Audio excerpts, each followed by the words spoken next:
From the New York City area, welcome to the Badass Counseling Show, where the master badass himself, Sven Erlandson, takes you deep and gives balm for the soul, baby.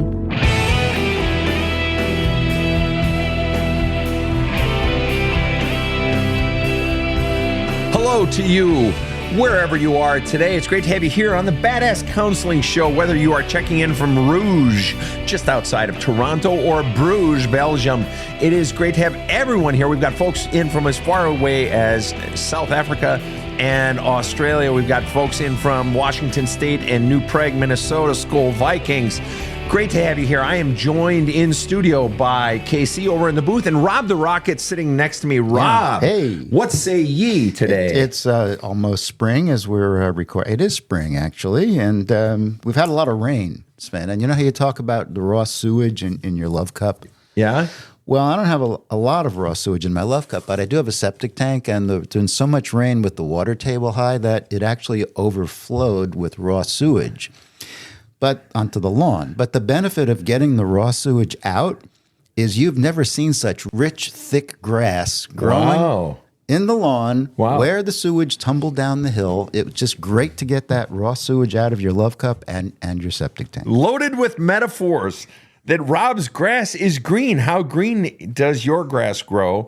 And because he got the raw sewage out. Well, let's run with that. Folks, I am here to take your questions. I've got YouTube live right there. Good to have you here, YouTube. Great to see you. I've got my Facebook folks right in front of me, and my Tiki-Talkies badass is right in front of me as well. I'm here for your questions. We're starting it off with Ashley Hope. Ask the question: fear of success and leaving behind or having others angry for doing what's best for you? Advice. All right, I'm just going to rephrase that so it's it's a little more understandable for me. Basically, you're saying, Ashley, that you have fear of success and leaving behind or having others angry for doing what's best for you. Okay, first of all, fear of success. For a lot of people, that's a hard one to understand. You know, I went for so many years and I'd hear people say, oh, I'm afraid of succeeding. I'm like, what the fuck does that even mean? How do you be afraid of success? Because all I ever wanted was success. But the problem, and I actually just did a post on this week, that for some folks, when they succeeded, when they got attention as kids, when something happened, when they were happy, they got their knees chopped off out from under them. They got the rug yanked out from under them. That they had someone in their life, very often a parent, who would criticize, who would put them down, who would undermine their success, who would try to steal their happiness, who were jealous of them, who didn't want them to be happy. Perhaps your parent was jealous of you or hated you or just didn't want your happiness around them, or only they were allowed to be happy, or they said no one's allowed to be happy. And maybe it was never even said, but you got it loud and clear that you weren't allowed to be happy and that you were going to get hurt if you had success, if you were happy. And so for what many people do is they spend their lives flying below the radar. I don't want anything that's going to draw attention to me. I don't ever want to stick out too much. I don't ever want to fully succeed, because what I discovered in life, what so many people discover in life, is that success equals pain. Happiness equals pain. That if I get too happy or if I have a good thing happen, eventually somebody's going to hurt me. And so the fear of success for some people is the fear of then getting hurt. And so what they'll do is they'll very often self-sabotage their life. That's very often what self-sabotaging is. We all know that phrase, but we think, why the hell would somebody self-sabotage? Because they're afraid of the success. Or the second thing you bring up, you said, okay, so I have fear of success and leaving behind or having others angry at me for doing what's best for me. Okay, so this is the other aspect of it, that many people will avoid going after what they really want because they know they're afraid of putting their real self out there, of living on the outside of them who they really are inside. They're afraid of doing it because of the price. And so many people talk about, the fear of the unknown. And I talk about this in my book, There's a Hole in My Love Cup, that so many people live in the fear of the unknown, right? But for many people, in fact, what I would offer for most people, it's not fear of the unknown. It's fear of the known. The scariest thing in life, very often, that keeps us from being our authentic self is the fear of the known. That if I were to put my real self out there, or if I were to go after this dream that I have, or if I were to say what I really believe in any given situation, or become my most authentic self, I know exactly what my father would say. I know exactly what my sister would say, or I know exactly what my buddies would say. And it's like, no fucking way, too painful. I don't want it. I will keep my authentic self shut down because that would hurt too much. It's the fear of the known. You know exactly what people are going to fucking say if you put your real self out there, if you go after what you really want. And so, Ashley, when you say you have fear of success and leaving behind or having others angry for doing what's best for you, you're afraid of that, you're not alone. Whole lot of people do. And so this is the question of life. This is one of those core questions of life. Do I have the courage to be who I authentically am, knowing that it's going to cost me, knowing I'm going to lose people? And I talk about this in the book, that it's that 3-stage process. Hearing my authentic voice, having the courage to heed my authentic voice, and then simultaneously going after it while letting it go simultaneously. And that's a sort of a master level step. But it's this thing. Can you hear your own voice? And B, do you have the courage to heed it, knowing that you're going to lose people? Either you're going to walk away from them or they're going to walk away from you. And that's a hell of a fucking price to pay. And that's the choice of life. What do you choose? And I think you're on the cusp and you're like, I don't want to lose people. I don't want people angry with me. That's right. How badly do you want to be you? All right, next question. Here we go. I can't say shit, even if I have a mouthful. I don't know how to stand up for myself. Help, please. I can't say shit, even if I have a mouthful. I don't know how to stand up for myself. Help, please. Right. In a way, it dovetails right into what Ashley was just asking about. This notion of expressing your authentic self comes at a price, right? And you have a mouthful. You have so many things you want to say.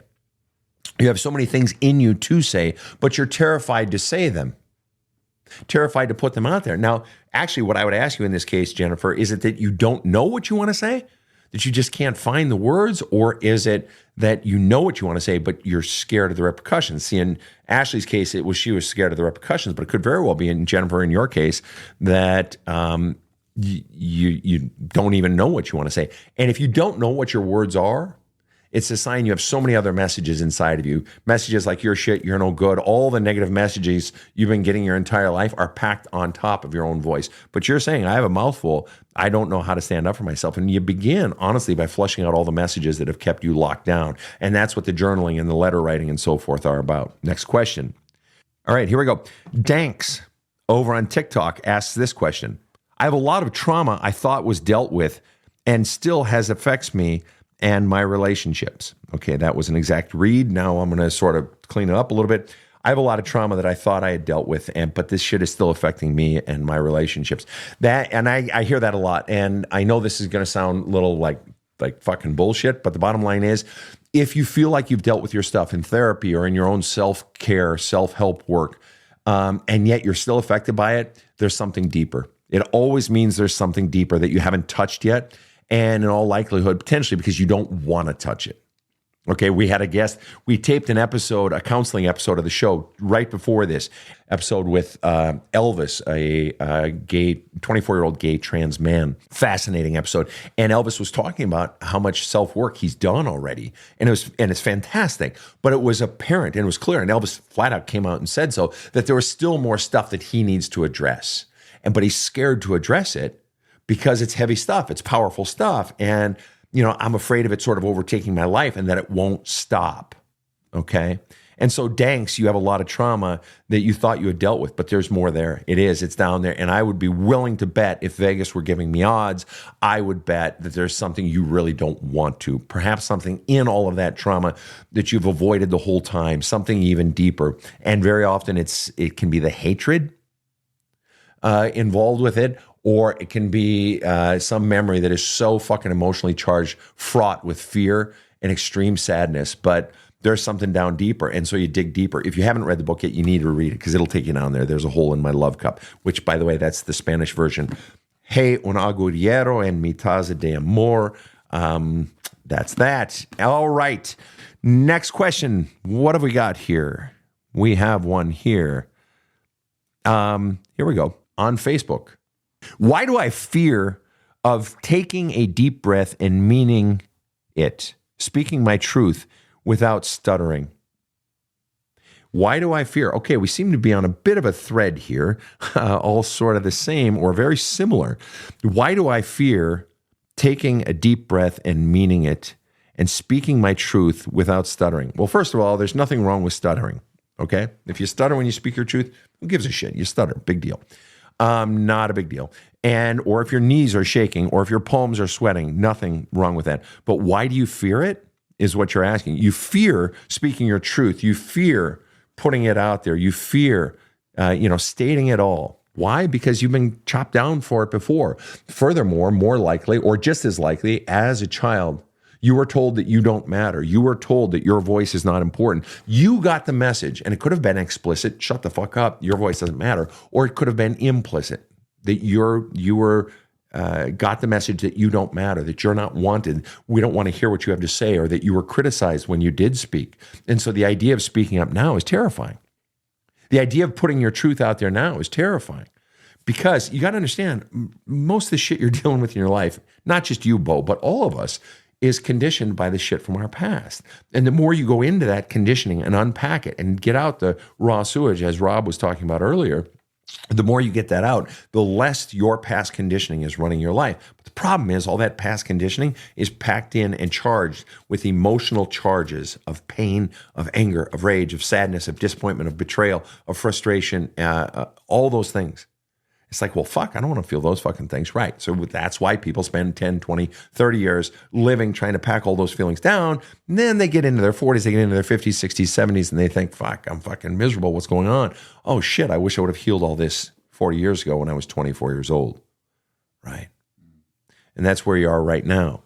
And so if you're not finding your voice, if you're not living your authentic life, it's because of your past conditioning, and you have to make a decision of whether or not you want to go into it or not.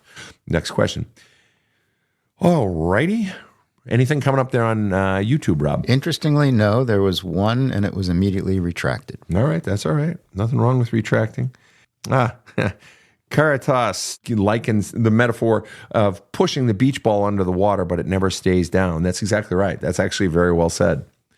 That you try to keep those feelings down and run from them and have them not impact your life, and they just keep popping up. And very often they pop up in the places you least want them. We end up very often hurting the people that we love the most, right? That's how we fuck up our relationships, because our past conditioning is spilling out on the people closest to us. You can see my coffee cup here, for those of you who are watching, I've got my coffee cup that I got this morning at my coffee store. And if I fill that to the brim with coffee and then put it on a coffee table, and if I agitate that table, not even the cup itself, just the table, that coffee is going to spill out around it, right? Or if I try to pour more piping hot coffee into that cup, it's going to spill out. But here's the thing. It's not going to spill out on Steve, who's standing in the other end of the room. It's going to spill out on whoever's closest to that coffee cup. Well, it's the same way with our trauma, with our pain, with our rage, with our anger, with our sadness, with our hurt. It spills out onto those closest to us, our children, our lovers, our best friends, our bosses, our coworkers, and this is how we fuck up relationships. This is how we fuck up careers. This is how we fuck up, sales. We fuck up a sale. Why? Because my own shit is spilling out in situations where I don't want it spilling out. Why? Because we're trying to keep that beach ball under the water, and it just keeps popping right up. Next question. All right. Moving forward, how do I let go of the pain and bitterness from repeated betrayals and lies? Still lying as we go through the divorce process. I'm ready to let go and walk away from the emotional damage. All right, so you're walking away from a situation that created a lot of baggage and lies and pain, but you're wondering, how do I move forward? How do I let go of the pain and bitterness from repeated betrayal and lies? You let go of it by really not trying to let go of it. It's the same way you let go of a lover if if you had a lover leave you, or if you lost a job where you really loved your coworkers and you loved living in that city. Anytime you love something or where you have pain from something, the pain of losing that love or just the pain of the situation itself, where you're letting go, where there are mixed feelings, the way you let go is by not trying to let go. The way you let go is by holding on even tighter. You're like, well, what the fuck does that mean? We're getting a divorce, man. What does that even mean? I have this pain. I want to get rid of it. What do you mean hold on to it even tighter? What I mean is let it up, feel it, welcome it. Sit down with a fucking pen and paper and start fucking writing. Start with that. I teach a couple other techniques in my book. There's a hole in my love cup. All right. There are other techniques for doing it, but you got to welcome up those feelings. You got to feel them. And it's like, well, I don't want to fucking feel that shit. The whole point is to be done with it. I want to let go of it. Exactly. And if you don't go into it, and if you don't welcome them, the reason they're in there is because they weren't allowed access. They weren't allowed exit when they initially happened. A feeling is a natural response to a stimulus. If I stub my toe on Marvelous Mo, as we used to say when we were kids, if I stub my toe, I'm going to scream, fuck! All right? Rob's going to have fun editing that later. I'm going to scream and I'm going to be angry and maybe I'll even tear up because I'm sad. That is a natural response. A feeling is a natural response. If somebody walks up and punches my girlfriend in the face, I feel in that moment hatred for that person. Doesn't mean I hit them back. Doesn't mean I scream, I hate you. Maybe I do. Whatever. The point is the feeling itself is morally neutral. Feelings of hatred are morally neutral. They have no implicit badness or goodness per se. They're just a natural response. But people say, well, there are certain feelings you shouldn't feel. Well, that's bullshit. All you're doing then is you're not letting the train into the station. Feelings are like trains that got to come into the station. When a basketball team wins its game, they are euphoric. We just won. And that night they're euphoric and they go have beers and clank their beers and say, we won, we're the greatest and so forth. And by morning, they're still euphoric, just not quite as euphoric. And by the end of that day, that second day, then they're happy, but not quite euphoric. By Monday, they got to get back into the gym and start working out again. And they feel good, but it's back to work. All right. They're feeling crescendos, decrescendos. And then eventually, like that train, it's just a dot on the horizon, right? The train comes into the station, lets people out, lets people into the train, and the train departs the station. That's what feelings are. That is the natural course of a feeling. And sometimes feelings, if they are quite strong, they stay in the station longer, to extend the metaphor. But what happens where we really gum up our lives is if we don't let trains into the station. And so many of us were taught as children, nope, can't feel that feeling. No, your feelings aren't welcome. Your voice doesn't matter. I don't care about your feelings. Or you can allow in anger, but you can't allow in sad. Or you can allow in happy, but only happy is allowed into the station. No mad, no sad, no anything that's yucky, right? So you got a whole fucking backed up fucking village full of all these fucking trains and they're leaking oil and you got people wandering everywhere and, your vendors can't feed them and it's just a mess. That's what that vault of all your feelings is. Now I'm just mixing the shit out of these metaphors, but it's all those trains. And so what do we do? What is healing? Healing is fundamentally, it's getting those trains back on the track, allowing them to come up, and they hurt. They feel yucky when we welcome them, but then we get them going out. And that's what this process is. That's what therapy is, or that's what self-work is. That's what journaling is. That's what letter writing is. It's getting the trains back on the tracks and getting them out of town, welcoming the feelings, allowing them up, flushing them out, processing, and that word process. I got to process my feelings. Well, that's what it is. You're just getting the trains out of the fucking station. All right. I have a question waiting, I think. The next question is, Jacqueline Scoville raises something very interesting over here on TikTok and makes a great point, and I want to piggyback on top of it. I have found reading to be the most helpful / useful way to heal. It lets me feel so much. There's that great quote, and I love that. I love that, Jacqueline. I have found reading to be the most helpful / useful way to heal. It lets me feel so much. It reminds me of that great quote, Lion the Witch in the Wardrobe. C.S. Lewis taught at Oxford, right? And he has this great quote where he says, "We read to know that we are not alone." That's brilliant. It's brilliant. So much of our suffering in life isn't just the feelings we're feeling, but this notion that I'm alone. No one else is experiencing this. No one else can possibly know what I'm going through. But there's a universality to all experiences. There are other people who have experienced what you have experienced, believe it or not. And so what reading does, to Jacqueline's point here, reading is so helpful and useful in my healing because it lets me feel so much. To hear someone else, to have someone else give words to my experience is very, very powerful. Words have a powerfully healing effect. It's the same way the clients I get who say, "Oh, Sven, I made it through my hardest years by listening to rap music," or "Metallica got me through, Sven," or "You know what? All those years listening to Black Sabbath," going back in the day, listening to Black Sabbath, fucking War Pigs, and all that got me through. But people giving words to artists, giving words to my experience, and so yes, Jacqueline, I fully agree that reading, and for me, when I was in my long suicidal depression, it was reading in many genres, about 1,000 books in multiple genres, and culling the wisdom from each one and using these exercises or creating my own exercises as means to heal. Yes, but the trains need to leave the station too. It's not, the reading can't just come into the station. There has to be also it's warming and it's consoling and it's comforting and it's empowering to read and to have my thoughts, my experiences, and so forth spoken by someone else. But I also need to. There has to be a releasing, an emptying of the vault, getting those trains moving out of the station, pulling up those memories, and my also putting into words, be it in poetry, being it in writing, be it in letter writing, giving words to my experience to flush out my pain. So it's both. It's both. All right. You know, Sven, you answered a question that popped up on YouTube. What's the main point of journaling? Just to get everything out in words? You just answered that. Yes, it is. It is. And that the more you do it, in fact, it doesn't even require more. I just had a client this week, a 23-year-old young man, full of rage for his stepmother. And, he actually fucking listened to me. And, sometimes with the youngsters, they'll dabble. But this guy, he just went right in and he was ready to go give his stepmom an earful. And he's on the drive over and he had journaled before he left because, his brother was tweaking the engine on my client's vehicle. And so he said, okay, I'm going to take Sven's advice. And he wrote a letter to his stepmom, wrote it out, flushed it all out, anger, fuck you, bitch, all that, whatever. And then he read it again before he left. And then his brother fixed his vehicle. And then he gets in.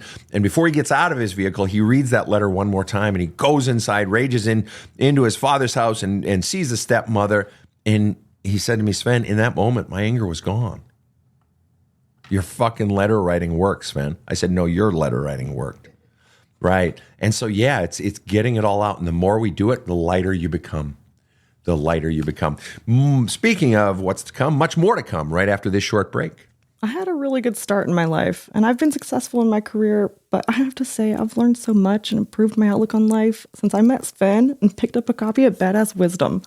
With the daily meditations as journaling prompts, I've uncovered a lot of memories that weren't totally pleasant. With Sven's guidance, I've achieved some new understanding, and honestly, I feel lighter. Badass Wisdom is a great read, in nice small bites, and I think anyone can benefit from it. So go to badasscounseling.com and get the book or the audiobook. It could change your life. This show provides soul counseling intended to entertain and inform and is not medical advice.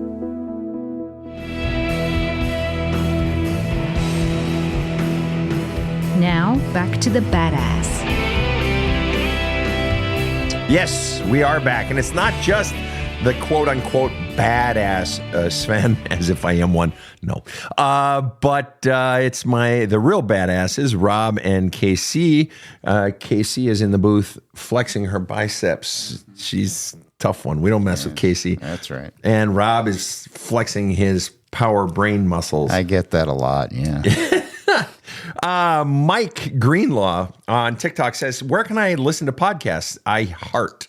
Badass Counseling Central is the Badass Counseling website, badasscounseling.com, the books, the audiobooks, the do-it-yourself video courses, the free articles, everything, podcasts, everything is there. So go to badasscounseling.com. All right. What philosophy is your book based on, or is it your own? Yes, it is. Yes, it is. Like I said, I read 1,000 books when I was going through my suicidal depression, but I also have an undergraduate degree in mathematics and world religions and a master's degree in divinity. I'm a former clergyman, so studied 5 languages, and so it's just this thing that came out of my own experiences, but most importantly, my own writing. That my mother started me journaling when I was 13, my own feelings, my own thoughts, and the grand gift, other than life itself, that my mother gave me, and my father, but particularly my mother, was deep questions. I've been had a mother my whole life who asked deep questions, and so my own work has been that. So my philosophy, per se, the Badass Counseling method, my work is just my sort of employing deep questions to my own life and in my own healing, but then applying those to the afflictions of people that I work with. So there's a hole in my love cup, or now the Spanish version, He un agujero en mi taza de amor, is just the deep questions and holding your hand through it so that you can have the fucking healing that you want. Rob, you got a question for me there on YouTube? Yes, I do. I ran into deploying soldiers yesterday at lunch. Are there any veteran groups you recommend to help with those with deep-rooted trauma? Yeah, that's actually really a great question. I actually work with a lot of veterans and especially special forces and veterans group. Doggone, I should have this on the tip of my fingertips, and I'm constantly working with them, but the names, I'm drawing a blank on that. That is literally the first time I've been asked that on the air. I have a couple that I work with, couple of veterans that I work with through that have different organizations and stuff they do on their own. One in particular who leads ayahuasca retreats and ayahuasca healing. This person also has their PhD in psychology and so forth. So it's the fusion of sort of the new and the natural entheogenic sort of things. I've got another one that works with combat vets and so forth. But the names of those organizations, I can't think of off the top of my head. Reach out, please, to Badass Counseling, either on the website or through Facebook or Messenger or whatever, and either my assistant or I will follow up on that, okay? All right, next question. Why is it so difficult to get over a dismissive, avoidant partner? Dismissive and avoidant. You know what? I'm going to attack it from a generic perspective, and that is, why is it so hard to get over anyone? But someone who's dismissive of you, in other words, someone who's pushing you away and avoiding the real issues, it's a sucky part of life that very often we want most, the people that want us least or that reject us most. And so that heightens that sort of roller coaster, that sort of push and pull of being in the relationship. That heightens the emotion. It gives it sort of an excitement to it. That those rare times that I'm actually getting love in my love cup feel so good. And then all the rejections and it's that's up and down stimulation and rejection and so forth. It's so hard. Bottom line, it's so hard because you still love them and you still want them. That's what it fucking boils down to. You still love them, you still want them, a part of you. Even as much as you may feel the frustration and hatred, and logic may say, oh, this is bad for me and so on and so forth. It doesn't matter. You got feelings of love in there. And what do? You go in, you fucking welcome all those feelings of love. We talk about letter writing on the show a lot.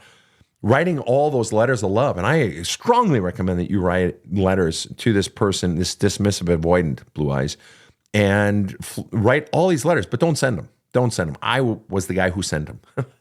And that's why I tell people don't send them. Why? Because you don't have to send them. The point isn't them hearing the message. I mean, if you want to send it, send it. I cringe because I know what's going to happen. They're going to reject it. They're going to avoid and dismiss yet again.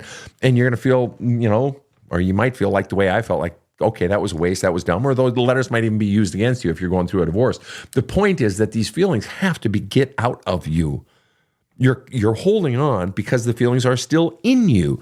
And once the pain, once the love, once the feelings are out of you, they're no longer in you, which means you're not still holding on. All right, next question. Yeah, and Blue Eyes follows up by saying, love that I can't tell him. That's right. They come out in tears. I'm going to go write a letter and then burn it. What I like about that is that you state, it is coming out in tears, right? So at least your feelings are coming out. But and writing the letter to him is great. And burn it, whatever, shred it, flush it down the toilet. This is very important, you guys. Just because you are feeling the feelings with your tears, with your sadness, or feeling the rage is not enough. You got to put it to words. Why? Because it forces you to stay into it. It forces you to look at it. Because some people say, Sven, I've been crying about this for 5 years, for 10 years, and the pain doesn't go away. Whether it's the loss of a child or a relationship or loss of your fortune or your business, whatever it is, you got to put it into words. You got to get it. There is just a radically different effect.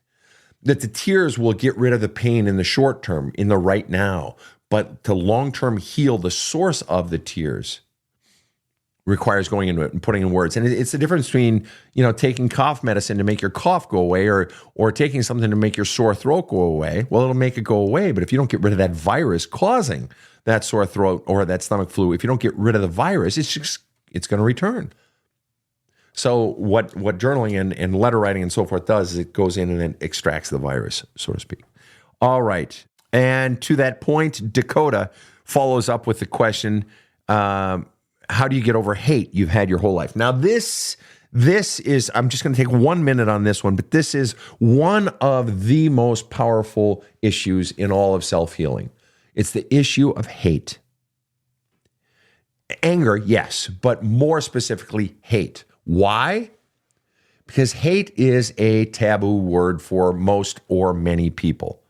Hate is that one feeling that is not allowed for a whole lot of, I'm not a hater.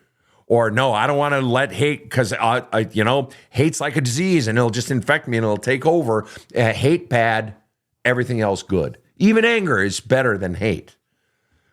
But as I said earlier, it's just a fucking emotion.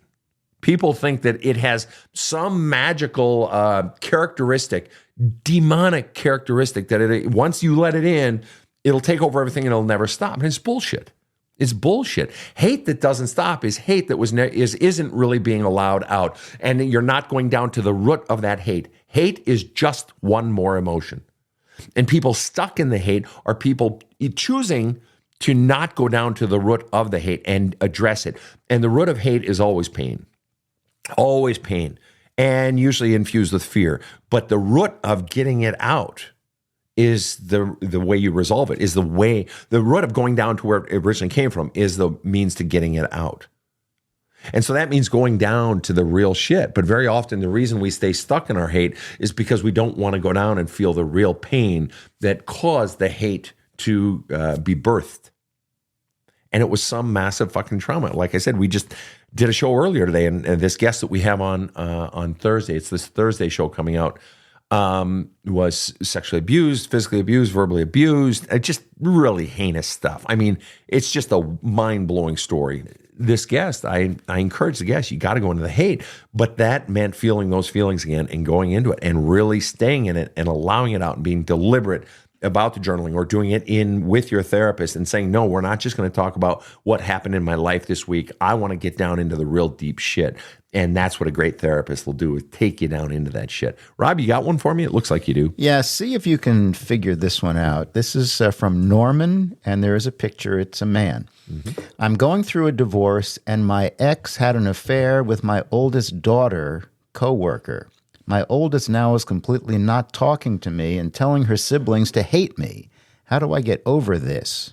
Presumably the gender of the ex is either female, if it was a hetero relationship, or male, if it was a gay relationship. It's hard to tell. Okay, but go ahead. The affair with the oldest daughter, and my oldest now is completely not talking to me and telling her siblings to hate me. How do I get over this? Okay, so if I'm hearing it correctly, and Rob, play with this here a little bit so that I'm clear before I answer. Yeah, it's hard. So this affair, isn't it interesting, the word choice there?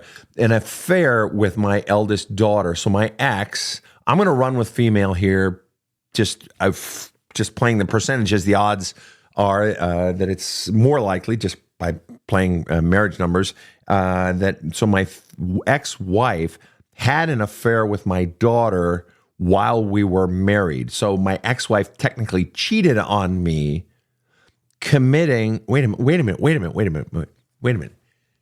Yeah. Is the ex, okay, what a fucking puzzle. Is the ex the biological mother of the oldest child? It can't be, because otherwise, why are you using the word affair? Right. Probably from a previous marriage.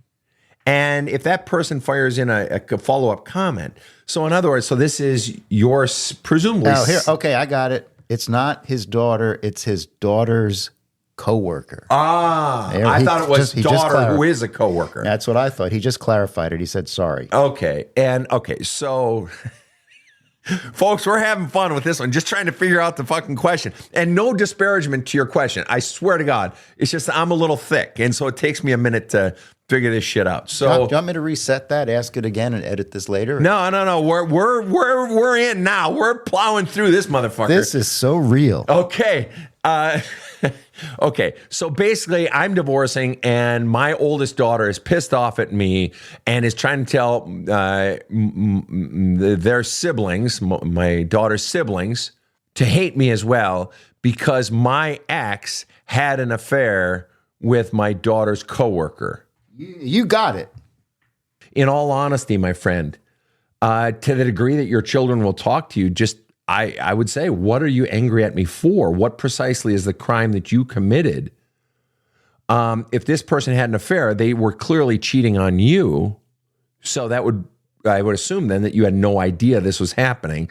So I'm wondering what your culpability is or what your perceived culpability is. You got some more information? He says she believes I need to leave everyone alone. I'm really sorry you're going through this. I truly swear to God am.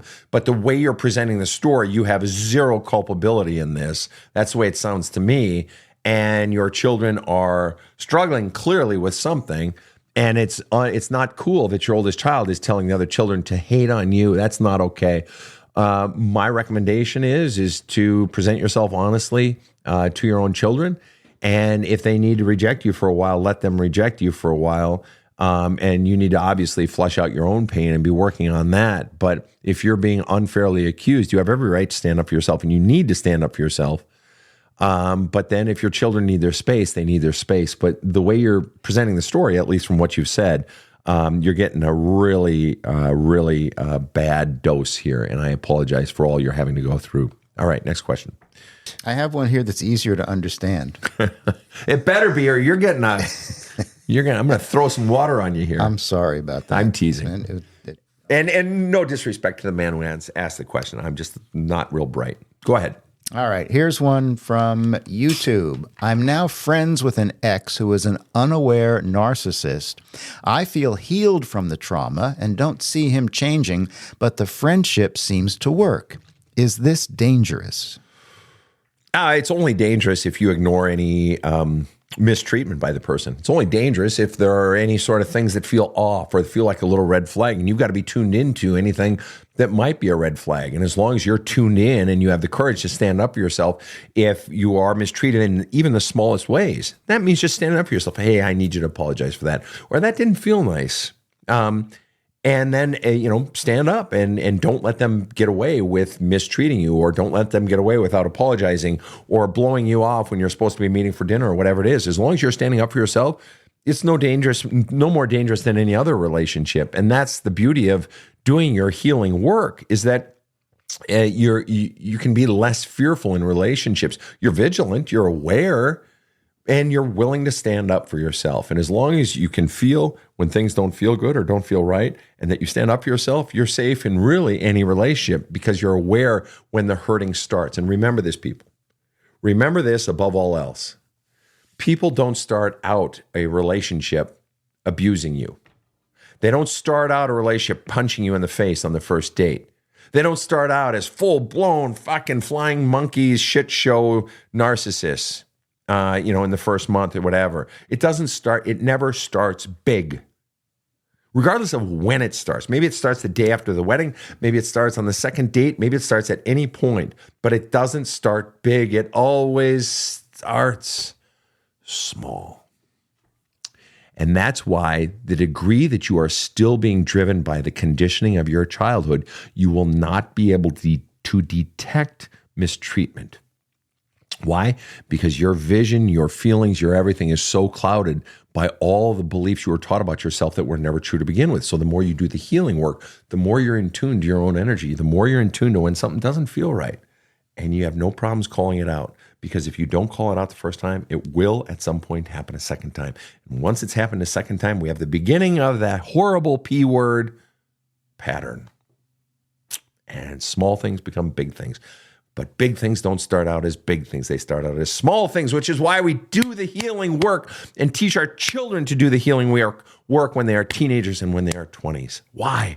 So that they don't come to me for counseling, paying exorbitant amounts for counseling, and realize, fuck, I wish I would have done this in my 20s. I had a client say to me yesterday, or a day before yesterday, whatever it was, say to me, Sven, I'm 22. God, I wish I had done this when I was younger. And I'm like, oh, kiddo, of course you do. And I feel bad for you too, but you got to understand, man, I got 44-year-olds, I got 63-year-olds, I got 71-year-olds saying, why didn't I do it when I was 35? 35-year-old saying, why didn't I do it when I was 22? And you're a 22-year-old saying, why didn't I do this when I was 16? Like, God bless you. I love that spirit. Heal now, because you got a beautiful life ahead of you. All right. I am taking uno more cuestione. That is the extent of my Spanish. Speaking of which, the book is now out in Spanish. There's a Hole in My Love Cup is now Hey un agullero en mi taza de amor. It is not narrated by me because, quite frankly, I don't speak Spanish. There's a Hole in My Love Cup. The Spanish version is now out on badasscounseling.com on audiobook and paperback. And of course, Badass Wisdom also available. Life-changing books. And if you want some real fun, the audiobook of Badass Wisdom. It's a daily meditational, inspirational book. And Rob the Rocket recorded it and performs the music in it, and which is a sort of remix of an old Scandinavian folk tune, Dan Mog, however the song goes. All right. What do you do if you're in love with a colleague and friend and have tried not to be for over a year? Trying not to be in love. Trying not to feel a feeling. Ever tried to not feel a feeling? Like if you're afraid of something and you're really forcing, fuck it, I'm not afraid. Fuck this, I got to power through. And you're really fighting yourself. You're really feeling something and you're fighting yourself. And there are those times in life where we got to push through our fears, right? We got to fight through our anger, or we push down our anger, or fight through our, trepidation, whatever it might be. And in this case, you're fighting yourself. You feel love for this person. And you've been trying to not feel that which you feel. It's like, you're pounding that nail and you hit your thumb with a hammer. And it's like, no, I'm not going to feel anger. I'm not going to feel pain. I'm not going to feel pain. It's like, you're feeling pain. Just let it out. Do yourself a favor. Let the pain and the rage out, being mad at yourself for missing the head of the nail. Right? So in this case, let yourself feel what you feel. What do you do if you're in love with a colleague and friend and have tried not to be for over a year? You try to be. You allow it. Doesn't mean you have to talk to the person or go to the person. If you want to, do it. You want to take the risk? Just tell them. Just be flat out. Tell them the truth. Get it out of your system. Tell them if you want to tell them. But even if you don't tell them, you have to welcome these feelings. And love that you can't express or that you're afraid of expressing can be just as painful as carrying around pain or anger inside of you. Love, it's just like this. It's like this. Have you ever been constipated? Seriously. My dad used to talk about when we were kids. Dad was a pastor. Dad would talk about spiritual constipation. Well, that's kind of what you're going through here. Constipated, where you got to go make poopy, right? Rob's rolling his eyes. To use kid language, you got to go to make poopy. But the poopy won't come outy. It's still inny and it's stucky. Well, that's what love is. You got love in you and it's constipated and you want to let it you want to let it out, and it's stuck because you don't want to let it out because you don't want to feel it. And the real question is, if we're in counseling and I were counseling you, I'd ask, why don't you want to let it out? What are you so afraid of? And I'm not mocking you. I'm just curious. Clearly you have some fear. And you'd probably say something like, well, I don't want to tell him because it could disrupt a friendship or script or work relationship. I say, I didn't say, why don't you tell them? I'm just asking, why don't you let it out?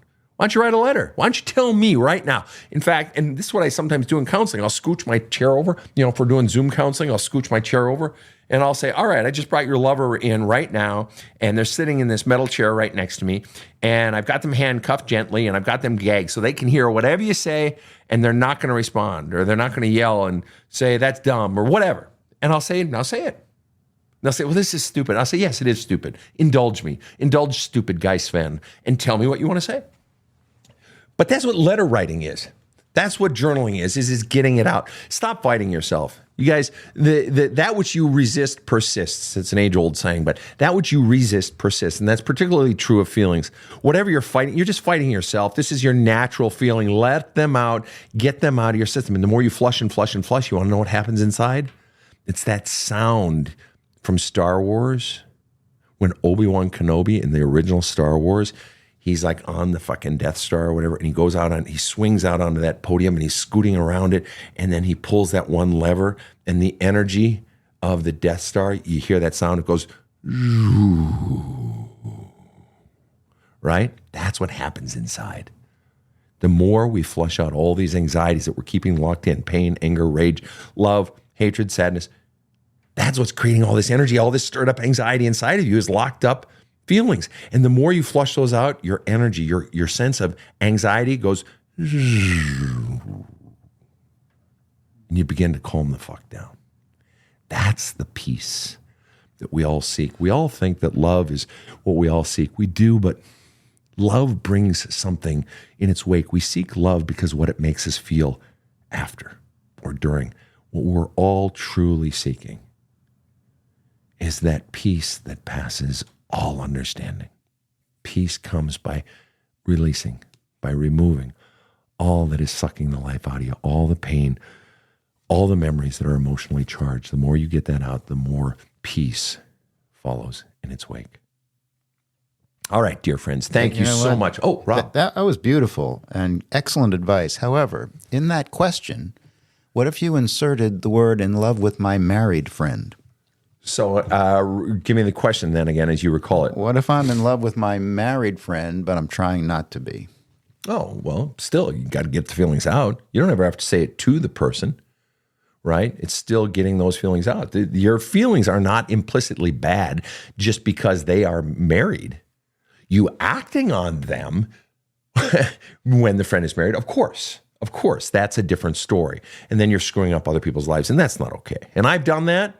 I am guilty of that sin, and so I'm not casting stones or aspersions, but don't do that, okay? But you still need to get all those feelings out. Does that answer the question, Roberto? Well done, sir, as always. Well, thank you. Fine humans, fine humans. Thank you so much for tuning in, you badasses. Just so you know, don't cue the music yet, Rob. All right. He's ready to mash that button.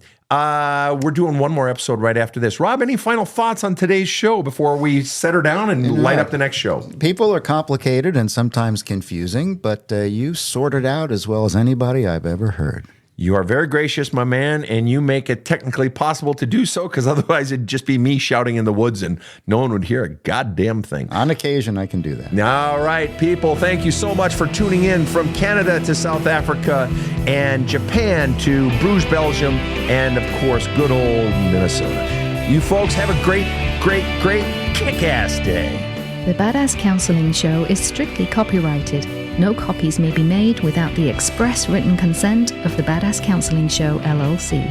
The Badass Counseling Show is produced by Karen Camparelli and Robert H. Friedman.